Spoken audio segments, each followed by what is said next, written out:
بسم الله الرحمن الرحيم نحمده ونصلي على رسوله الكريم أما بعد فقد قال الله تعالى أعوذ بالله من الشيطان الرجيم بسم الله الرحمن الرحيم إلا تنصروه فقد نصره الله إذ أخرجه الذين كفروا ثاني اثنين إذ هما في الغار إذ يقول لصاحبه لا تحزن إن الله معنا صدق الله العظيم.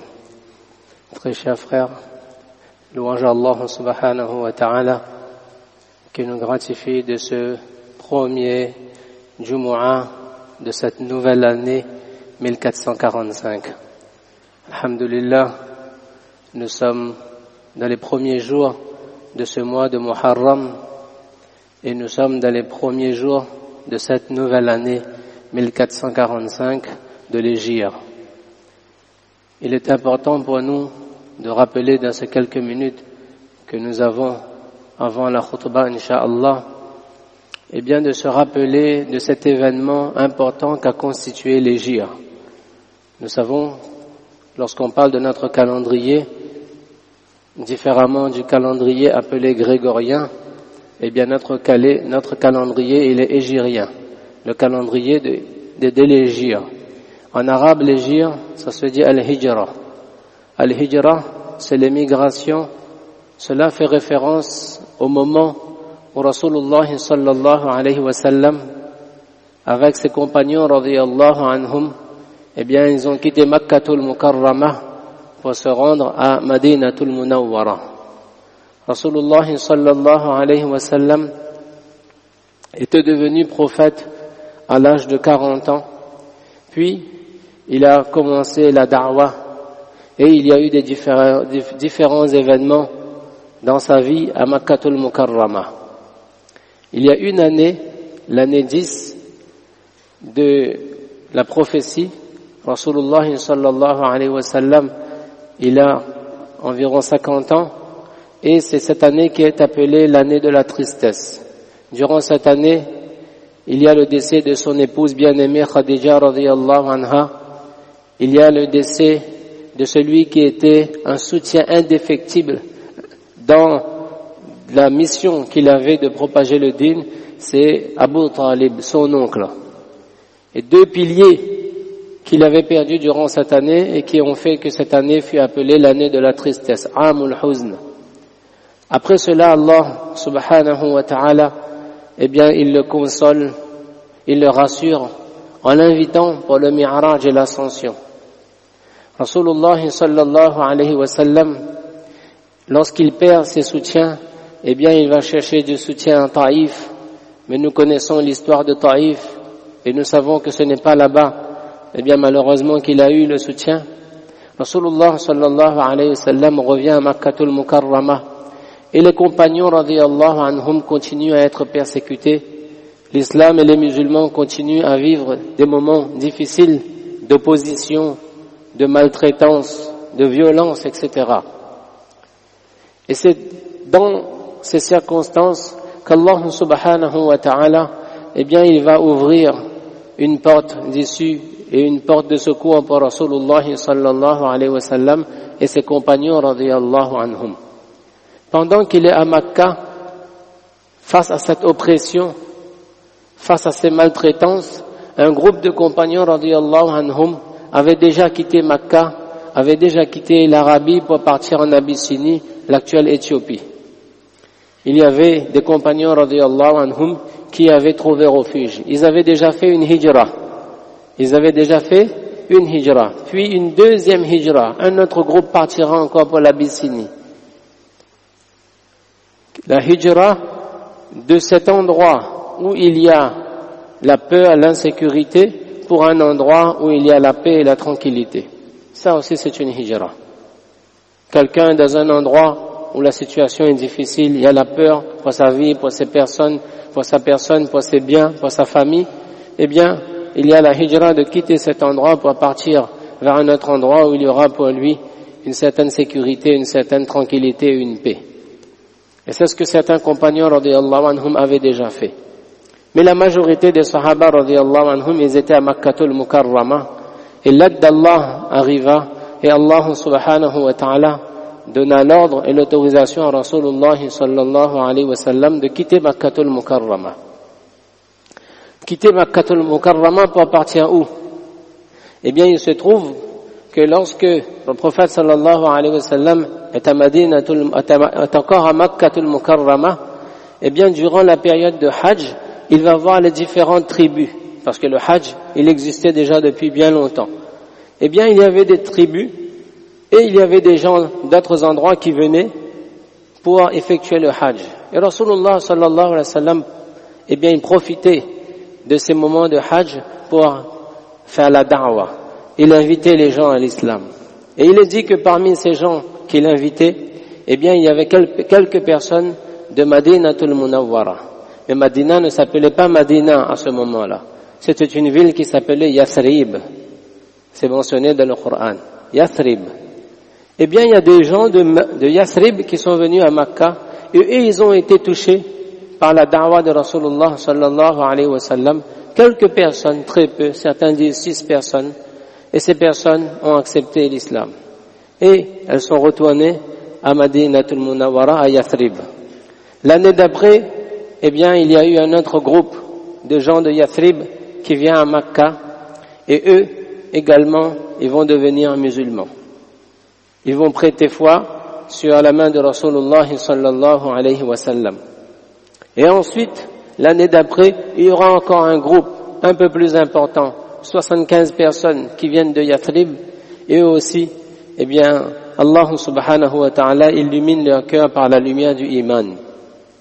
Et c'est ainsi que Rasulullah sallallahu alayhi wa sallam, il commence à avoir dans cette ville éloignée de Makkah, à Yathrib, eh bien, il commence à avoir des gens qui croient en le message qu'il a amené et qui croient en sa prophétie.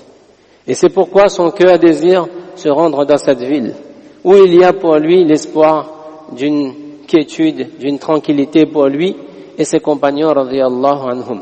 Et c'est ce qu'Allah fait lorsqu'il leur donne enfin l'ordre de pouvoir faire la hijra.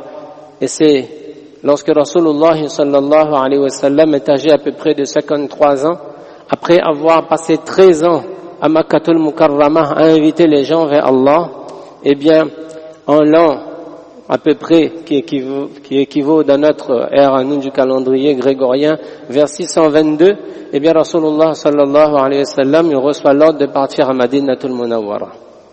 Et l'histoire de la hijra est une histoire longue, mais nous savons que le prophète sallallahu alayhi wa sallam il a dit à ses compagnons que maintenant vous pouvez commencer à y aller.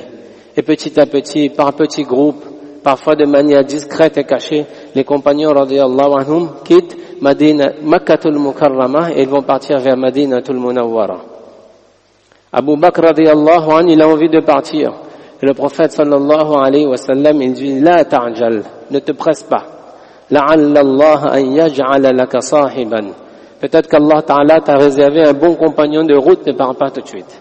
Abu Bakr radiyallahu anhu, il dit, j'ai espoir que ce compagnon qu'Allah a réservé pour moi, pour faire le trajet de Makkah à Madina, eh bien c'est Rasulullah sallallahu alayhi wa sallam.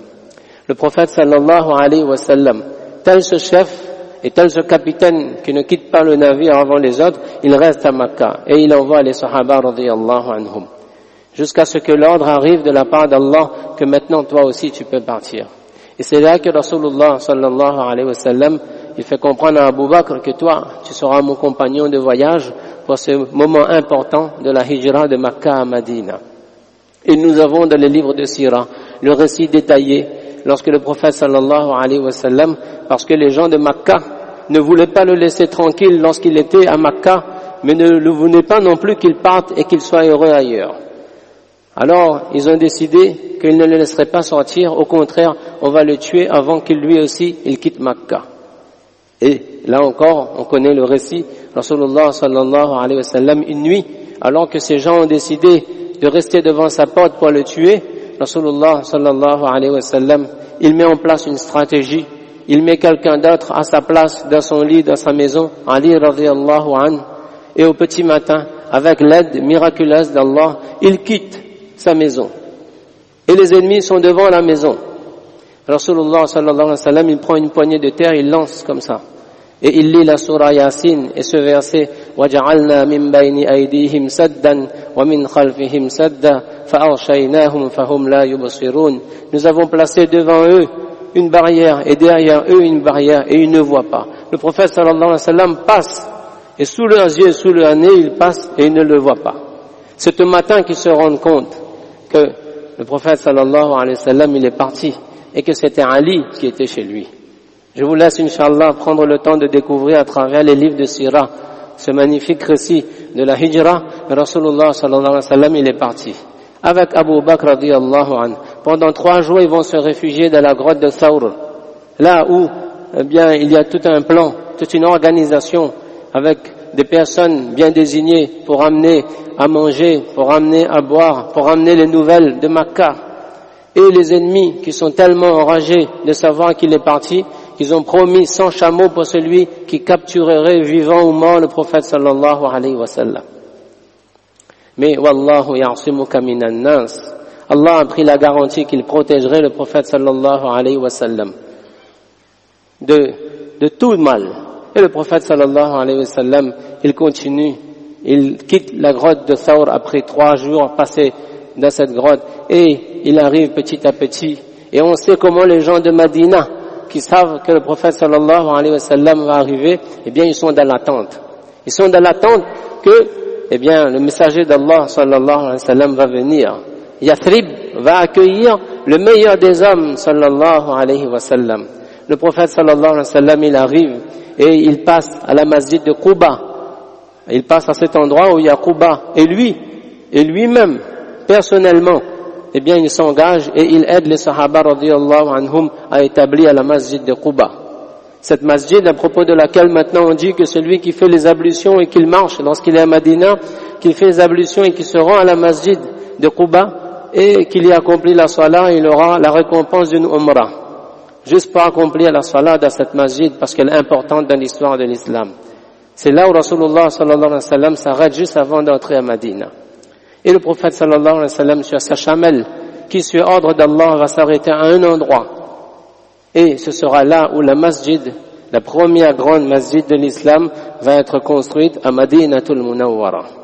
Et les savants ils disent que la première grande chose que le prophète sallallahu alayhi wa sallam il fait en arrivant à Madinatul Munawwara, c'est de construire la maison d'Allah et d'établir une masjid. Parce que pour construire une ummah, il faut avant tout le lieu où va se former la ummah, où va se former les croyances saines des croyants, où vont se former les croyants qui seront solides dans leur foi, dans leur croyance et dans leur pratique. Et ce lieu-là, c'est lequel? C'est Al-Masjid Baytullah, la maison d'Allah. La Masjid al-Nabawi, qu'aujourd'hui, si on y va, on accomplit une salat, notre salat, elle est supérieure à 1000 salats. Une salat supérieure à 1000 salats si elle est faite ailleurs. La récompense de cette masjid. Et il y a beaucoup de détails dans ce récit également, mais de se rappeler que lorsque Rasulullah sallallahu alayhi wa sallam et ses compagnons radiyallahu anhum, ils arrivent à Madinatul Munawwara, eh bien ce déplacement, cette hijra, cette émigration va constituer un véritable tournant dans l'histoire de l'islam. Moment important et crucial. C'est de là que tout va commencer. Et c'est de là que l'islam va se propager aux 4 coins de la terre.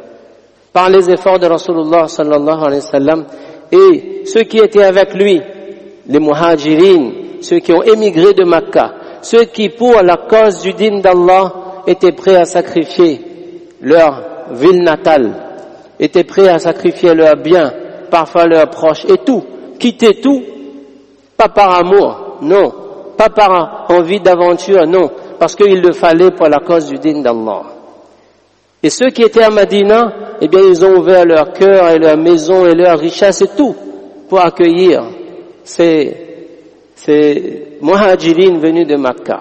Et c'est pourquoi ils auront ce noble titre de Ansar, ceux qui ont aidé le din d'Allah subhanahu wa ta'ala. Ce sont des groupes de muhajirin et de ansar qui sont les meilleurs parmi les sahaba radiyallahu anhum, les plus grands des compagnons radiyallahu anhum, ceux qui ont émigré, ceux qui ont reçu et ceux qui étaient dans toutes les situations d'aisance ou de difficulté autour et avec et pour Rasulullah sallallahu alayhi wa sallam. Et aujourd'hui, tranquillement, eh bien, le din, il est à travers le monde. De Madinatul Munawwara, eh bien, la lumière jaillit aux quatre coins de la terre. Un compagnon, Anas bin Malik, radiyallahu anhu, il dit que le jour où le prophète sallallahu alayhi wa sallam est arrivé, eh bien, Madina s'est illuminée. Yathrib est devenu Madinatul Munawwara. Et le jour où le prophète sallallahu alayhi wa sallam a quitté ce monde, eh bien, la lumière s'est éteinte de cette ville de Madinatul Munawwara. Sallallahu ta'ala alayhi wa alihi wa sallam. Que chacun de nous comprenne donc l'importance de ce calendrier de l'hégire, comprenne Inch'Allah le temps de lire en détail ce voyage de la hijra, et tellement de péripéties, tellement d'histoires, tellement de moments importants, et c'est le devoir du croyant Inch'Allah, de s'imprégner de ces leçons, de ces enseignements qu'il y a dans notre sira et dans la vie du prophète sallallahu alayhi wa sallam. Mais on retiendra donc que notre calendrier, il a commencé ce jour-là, lorsque Rasulullah sallallahu alayhi wa sallam est arrivé à Madina, et depuis ce jour, eh bien, aujourd'hui, 1445 années se sont écoulées, qu'Allah subhanahu wa ta'ala nous accorde une année qui soit pour nous, Inch'Allah, porteuse de bien, de khair, de hidayah, de guidée et de prospérité, Inch'Allah, pour nous et pour tous les musulmans à travers le monde. Fajazakumullahu khaira wa akhiru da'wana alhamdulillahi rabbil alamin.